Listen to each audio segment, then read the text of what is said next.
guys! Welcome back po ulit dito sa SBM channel. Bago tayo mag-umpisa sa aking video tutorial, guys, ano nga ba yung tags? Ang tags po ay isang paraan para mag-rank at ma-search ang ating video sa YouTube. Halimbawa po may nag-search na related sa video mo.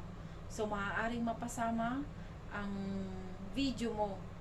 So, yun po yung kahalagahan na dapat tayo magkaroon ng tag sa ating mga video. So, bago tayo mag-umpisa guys, intro muna tayo.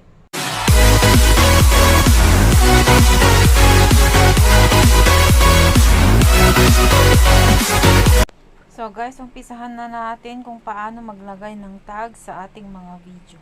Una, i-click nyo ang YT Studio. And then, yung katabi ng dashboard na tatlong guhit. And then, i-click nyo ang videos. So, ayan guys, lalabas yung ating mga video. So, mamimili ako dito ng lalagyan ko ng tag. And then, i-click nyo ang pencil icon. So, maglalagay tayo dito ng tags.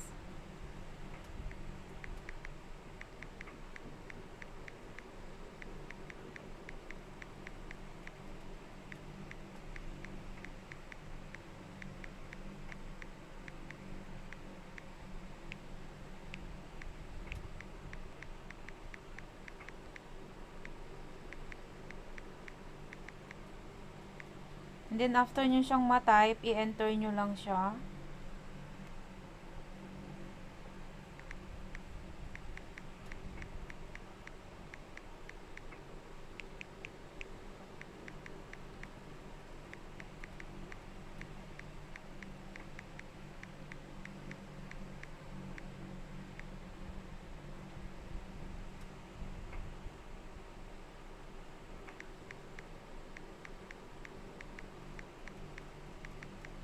So, ganyan lang guys maglagay ng tags.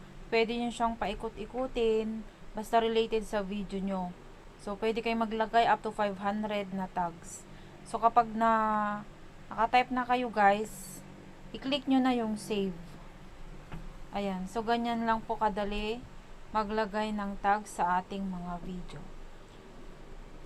So, guys, sana may natutunan na naman kayo sa aking video tutorial ngayon. Kung hindi ka pa nagso-subscribe, just click the subscribe button and hit the notification bell para po updated kayo lagi sa aking video.